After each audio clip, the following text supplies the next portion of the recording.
In this lesson, we will be learning how to add, subtract, and simplify rational expressions, including those with polynomial denominators. Just like multiplying and dividing rational expressions, adding and subtracting rational expressions is very similar to adding and subtracting fractions. Now, when we're adding and subtracting rational expressions with a common denominator, as we know, all rules with fractions, as with rational expressions, you can only add or subtract rational expressions with common denominator. So if you're given the common denominator, perfect. If not, you have to make sure you create the common denominator. So we will be working with both. Let's start with rational expressions with common denominator. So first step, we want to check for common denominator. Second, once the denominators are the same, you can add or subtract the numerators over the common denominator, meaning once you have a common denominator, that doesn't change. You leave the denominator and work and simplify the numerator. So we're going to simplify and state any restrictions on the variables. Very critical. As we learn time and time again, the denominator can never equal to 0. If you have a variable in the denominator, that can result in the denominator equaling 0, and we don't want that. And that's how we state restrictions. Looking at example 1, we're going to simplify and then state the restrictions on the variable. So if you notice, in the denominator, each denominator is x squared. If the denominators are the same, we can simply, just like adding or subtracting fractions, we keep the denominator and we add or simplify, in this case, add 3 plus 5 and then subtract 2. The denominator remains the same and we simplify the numerators. 3 plus 5 is 8. 8 minus 2 is 6 over x squared. And of course, x cannot equal to 0. Okay, set it equal to 0 and solve. X squared equals 0, take the square root of both sides. X is equal to 0. So if x was 0, the denominator would be 0, which would result in an undefined situation. Okay, so the denominator can never equal to 0. Looking at B, the lowest common denominator, maybe I should have stated that. The lowest common denominator, identify it first. Here, the lowest common denominator is x plus 2. Perfect. We're great. Now, keeping in mind, when you are subtracting, we're taking 4x minus 1 minus x plus 3. Now, it's so important to use those brackets so you don't make any silly mistakes. So the denominator remains x plus 2. Okay, if I stated the restrictions, x cannot equal to negative 2, because if it did, the denominator would equal to 0, and that can't exist. So now, keeping in mind for x minus 1, you have to distribute, and as silly mistakes happen, when we don't properly distribute, you're subtracting both of these terms. So this would become minus x minus 3 all over x plus 2. And then bringing together my like terms, 4x minus x, which is simply 3x, negative minus 3, negative 1 minus 3, sorry, is negative 4, all over x plus 2, where x cannot equal to negative 2. Excellent. Okay, looking at C. A little bit of a tricky, but let's see. Sometimes we can't see that we might have a common denominator. So we're going to make sure to show the terms in the proper order. So maybe we can compare them. So notice one denominator is x minus 2. The other one is negative x plus 2, which is simply opposite what you see. So in this case, in order to create a common denominator, we can divide both of these terms by a negative value. And if we do that, we're left with positive x minus 2. Notice that? Now we do have a common denominator. What we want to recognize then, you're adding a negative. Adding a negative is like subtracting a positive. So this would become 4 over x minus 2 minus 2 over x minus 2. Now keeping in mind here, x cannot equal to positive 2 in both cases. Otherwise, our denominator would result in a zero. By simply factoring that negative out of the denominator, I created a common denominator. Silly mistakes happens when we don't simplify those signs properly. Okay, so we factored out that negative, leaving, and you can treat it as a negative one, as I kind of stated earlier. Okay, but adding a negative is like subtracting a positive. So now that the denominators are the same, we keep them and we simplify the numerators. 4 minus 2 is 2 all over x minus 2, where x cannot equal to positive 2. Otherwise, the denominators will be 0, and we can't have that. So restrictions are very, very critical. Looking at D, if you notice, same idea, similar idea, I should say. Similar idea. So again, we're going to leave the numerators. Let's work with the common denominators first, because otherwise these rational expressions cannot be added together. So this is going to be 4x squared minus 9. I'm going to subtract x squared minus 3x minus 1 all over. And if I show you, because sometimes we don't see it, terms are very similar. However, keeping in mind the signs are opposite. In these cases, we can simply just factor out a negative.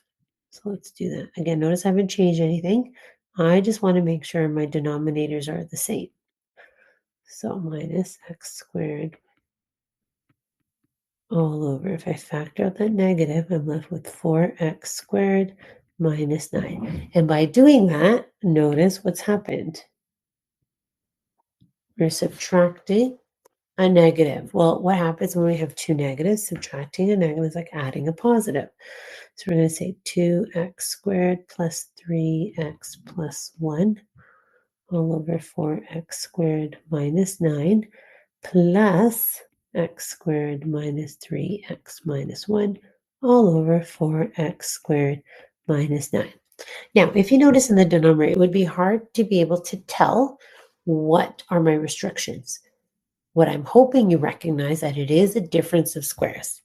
Now, you only want to factor the denominator because with that, we have to see restrictions. So if it's fully factored, it's easy to identify what those restrictions are. So in this case, it is a difference of squares.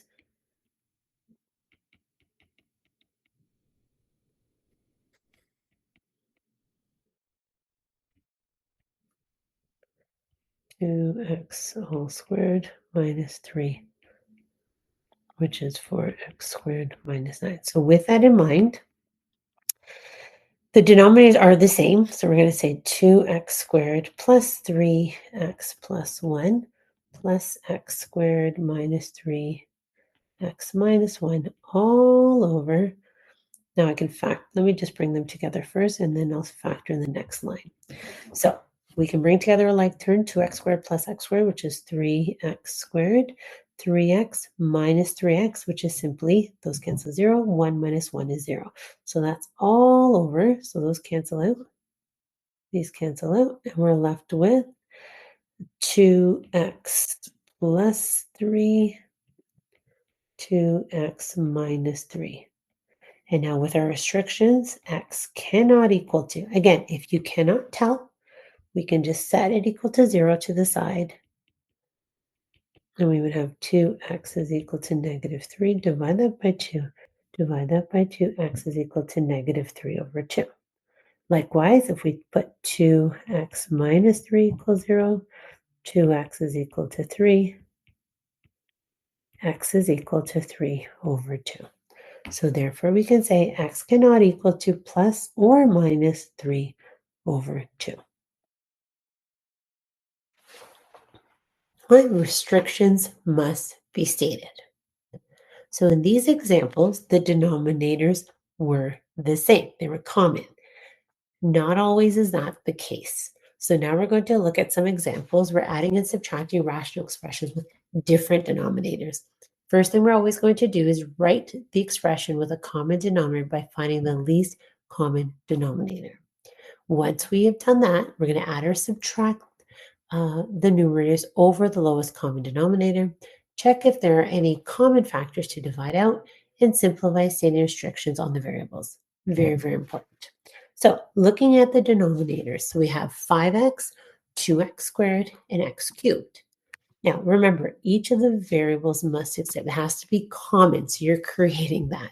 In this case, we want to make sure between the coefficients 5, 2, and 1, the lowest common denominator in this case would be 10, if you're looking at the coefficients. And then if you look at the variables, so really what you're looking at are those exponents. Now, we have to make sure that all the denominators have x to the power of 3. And that would be the lowest common denominator between all those rational expressions. We cannot add or subtract them until the denominators are the same. So then, in order to do that, we have to manipulate the denominators in order for them to be 10x cubed. What we do to the denominator, we must do to the numerator. So with 5x, what do we have to do 5x to get 10x cubed? We're going to multiply it by 2x squared. What I do to the denominator, I must do to the numerator. Likewise, 2x squared, I have to multiply that by 5x. What I do to the denominator, I must do to the numerator. 10x cubed, I'm going to multiply that by 10 and that by 10. Okay, so with that in mind, we can simplify. 4 times 2x squared, which is 8x squared, minus 3 times 5x, which is 15x, plus 1 times 10, which is 10, all over 10x cubed. Okay, and in this case, there is nothing common in the numerator. We cannot simplify anything, but we do have to make sure we have the restriction where x cannot equal to 0. Hmm. Looking at B, looking at 3x squared, x, and 5x squared. Now, if you look at the variable, the highest exponent is 2. Looking at the numerical coefficients, 3, 1, and 5. In this case, the lowest common denominator would be 15x squared. So when we're adding or subtracting fractions, what I highly recommend is you kind of protect the numerator. So we need to manipulate and make sure the denominators are the same. So in order to take 3x squared to make it 15x squared, we're going to have to multiply that by 5. But what I do to the denominator, I must do to the numerator. Because remember, when we're doing that, we're just expressing it as an equivalent fraction. We're not changing the question. Okay, what do we have to do to 1x to get 15x squared? We're going to multiply that by 15x. What I do to the denominator, I must do the numerator. 15x squared, I have to multiply that by 3. And we put those brackets there as well to remind ourselves to do the operation of multiplication as well. So what that means then is this is going to be 5 times 4x minus 1 minus 15x, 2x plus 3, plus 3 times 5x plus 2, all over that lowest common denominator of 15x squared. Keeping in mind, x cannot equal to 0, because if it is, the denominator would result in 0. We can't have that. And now we keep the denominator and simplify the numerator. So I like to show, with arrows to remember, because silly mistakes happen when we don't distribute properly. Another thing that happens is that we overlook our exponent rules. When you multiply powers with the same base, you have to add their exponents. So we are going to expand and simplify. So if we take 5 times 4x, which would be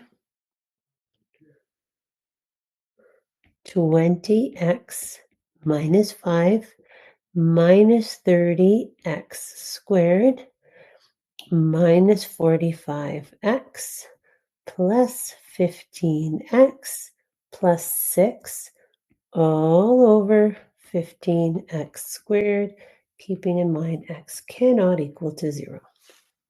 Okay, so bringing together our like terms, keeping in mind we always want to express our terms in decreasing order of x. So I have the luxury of highlighting common terms. So 20x minus 45x plus 15x.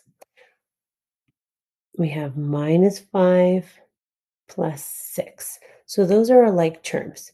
So we're going to start with negative 30x squared because exponent of x highest is to that degree of 2, to exponent of 2. If we take 20x minus 45x, we're left at negative 25x. Negative 25x plus 15 would be negative 10. And negative 5 plus 6 would be positive 1.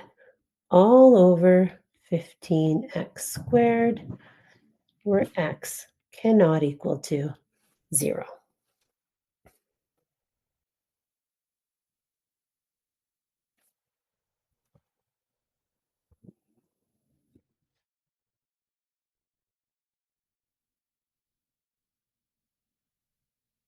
Okay, now moving over to example 3, we have perform the operation required, simplify and state the restrictions on the variable.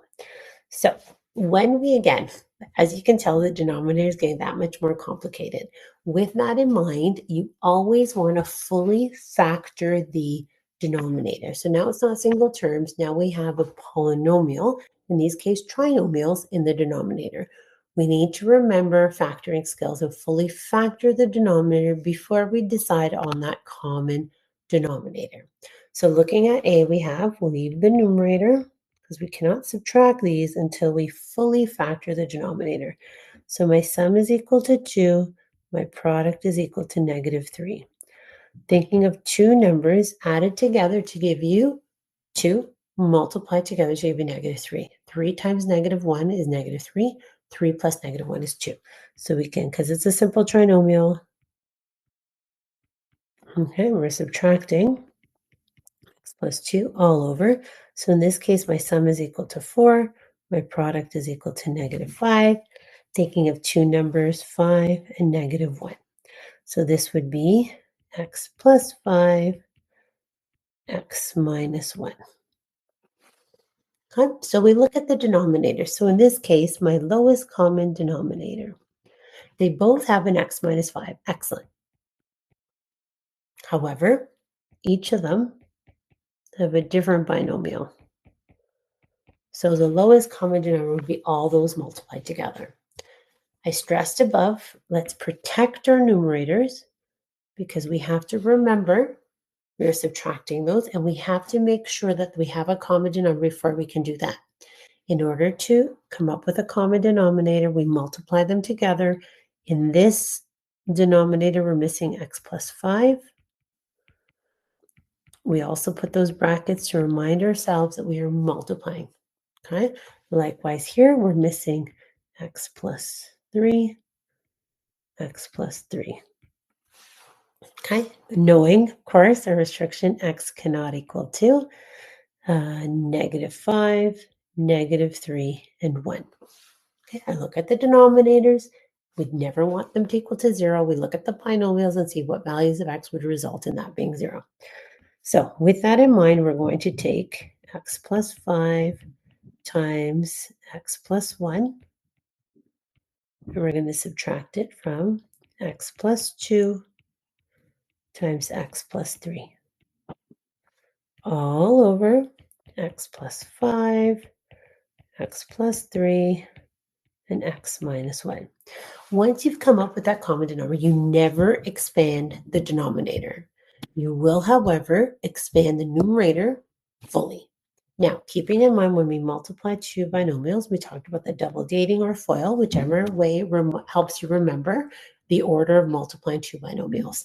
So we want to fully expand. And then I put square brackets to remind yourselves those two binomials being multiplied, and then we're subtracting the simplified polynomial.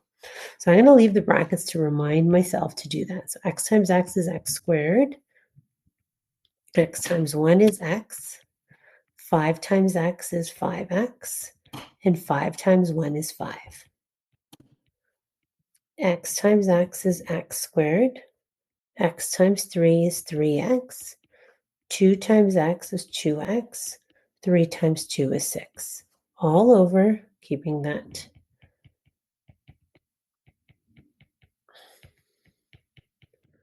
Okay, so following BEDMAS, this will be x squared plus 6x plus 5 minus x squared plus 5x plus 6 all over x plus 5, x plus 3, x minus 1. Okay, so another reason why we're subtracting this whole expression.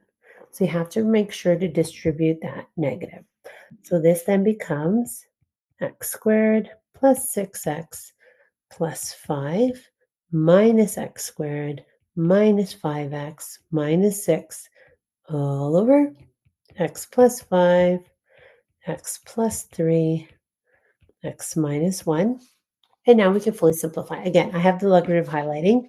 So I'm going to highlight x squared minus x squared. Those cancel out, which is just 0. We don't have to write 0x squared. We know it is. Then we have positive 6x minus 5x, which is simply x. And then we have 5 minus 6, which is negative 1. And the denominator remains the same.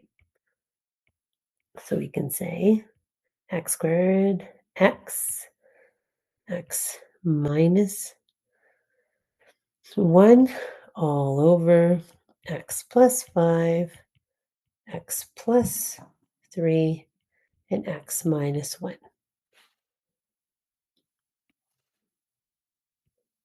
Which means those, actually, look, common binomials. So we are left with equals 1 over x plus 5, x plus 3. Again, don't forget restrictions. X cannot equal to negative 5, negative 3, and 1. So, okay. Last but not least, we have a little bit more complicated. Okay. Now we're looking at the denominators. They have complex trinomials, which means when we factor, we have to factor by decomposition. We cannot add rational expressions or subtract them unless we have a common denominator. You can't decide what that common denominator is until you fully factor the denominator. So in B, again, same idea, but you now have to do a couple of steps because it's not a simple trinomial, it's a complex trinomial. So with that in mind, our sum is positive 13, and our product is 6 times 9, which is negative 30. Okay, so thinking of two numbers multiplied together, so that's going to be 15 and negative 2, because 15 times negative 2 is negative 30, 15 plus negative 2 is 13. Second, their sum is equal to 7, your product is equal to negative 18. So in this case, we have 9 times negative 2. 9 times negative 2 is negative 18. 9 plus negative 2 is 7. So we're going to break down that middle term. Again, we can't add them yet until we fully factor. So it's going to be plus 15x minus 2x minus 5 plus 2x plus 1 all over 6x squared plus 9x minus 2x minus 3. Remember, we're not changing the question. We're just creating a situation we can factor by grouping. So in order to fully factor, you want to make sure you do this first before we add them. So common factor between 6x squared and 15x would be 3x. And we're left with 2x plus 5. Again, keeping in mind, oops, I forgot the x up front there. So we want to make sure we fully factor. Okay, so factoring out, we want to make sure we end up with 2x plus 5. So in this case, we have to factor out that negative 1. So we're left with 2x plus 5 plus common factor between 6x squared and 9x would be 3x. So we're going to say 2x plus 3. Again, notice it's negative 2x minus 3. So we have to factor out that negative 1 in order to come up with that common binomial 2x plus 3. So again, to fully factor, 2x plus 5, 3x minus 1 plus 2x plus 1 in the numerator. We have 2x plus 3 and 3x minus 1. Okay, so when we're deciding on that common denominator, we want to make sure the denominators are all the same. Now, when we fully factor, the quickest way, of course, is whatever is missing, you bring them together and multiply them together. So I would say the lowest common denominator here, I'm just going to write up here, would be 2x plus 5, 3x minus 1, and then 2x plus 3.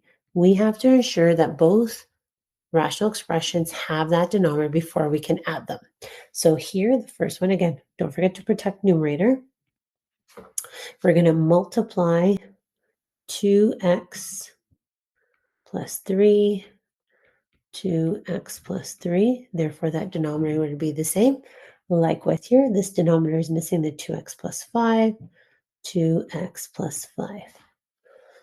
Okay, so then simplifying, remember those brackets are important to remind us to protect, and of course that we are multiplying.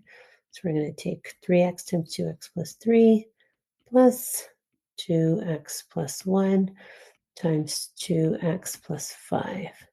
Now I like to put square brackets to remind myself, follow BEDMAS, multiply before you add. And our denominators would be 2x plus 5, 3x minus 1, and then 2x plus 3. And at this point, I think we can look at each of them and say, we'll save it to the end here. Okay, so expanding and simplifying. This would be keeping our exponent rules. 3x times 2x, which is 6x squared. 3x times 3, which is 9x, plus 2x times 2x, which is 4x squared. 2x times 5, which is 10x. 1 times 2x, which is 2x, and 1 times 5, which is 5. All over 2x plus 5, 3x minus 1, and 2x plus 3. Now, because we are adding them, the denominators are the same now. There is no changing of any signs in them. So we can actually, because we're adding them all, we can say, and again, I have the luxury of highlighting our like terms. So 6x squared plus 4x squared. Then we have 9x plus 10x plus 2x, and 5 does not have anything in common. So if we take 6x squared plus 4x squared, well, that's simply 10x squared. 9x plus 10x, which is simply 19x plus another 2x, which would mean that would be 21x. And then 5 does not have anything common all over. And again, you never, never, never, never expand the denominator. We're going to leave that to be. However, we do have to state the restrictions where x cannot equal 2. Bring that 5 over, be negative 5 divided by 2. So negative 5 over 2, 1/3, and negative 3 over 2.